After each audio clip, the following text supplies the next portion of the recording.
Now, another story we have been following very closely. Parents concerned about a toxic problem in the gym at the schools their children attend.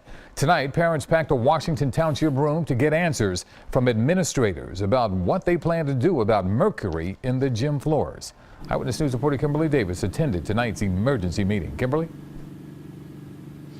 Yuki, more than 100 residents showed up for this evening's meeting. Both parents and teachers are concerned about the health risk concern surrounding mercury vapor, but they didn't leave this evening feeling too assured. Maybe I missed it, but I don't think that I really heard a definitive answer on that sealant. If it's used on the concrete, does it 100% keep mercury vapor out? Parents and teachers showed up to the Washington Township Board of Education meeting with lots of questions surrounding mercury in school gyms, but many left still feeling uneasy. My questions were not fully answered. I'm not sure if that's because the information truly isn't available or more so that it's not ready to be shared.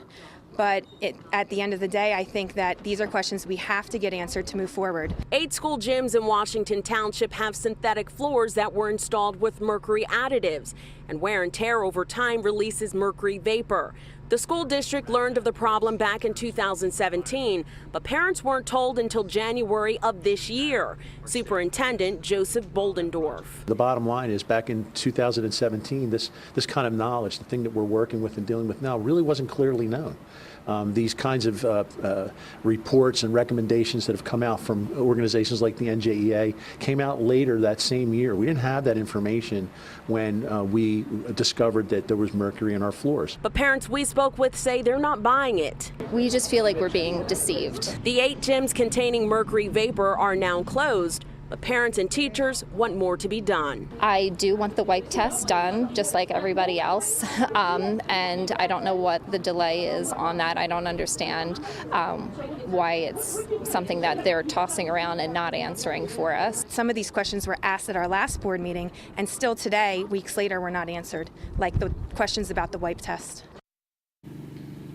Still, many are left with more questions than answers, like that wipe test. Now, a lot of people are concerned when students come home, they are coming home with mercury on their clothing or their shoes.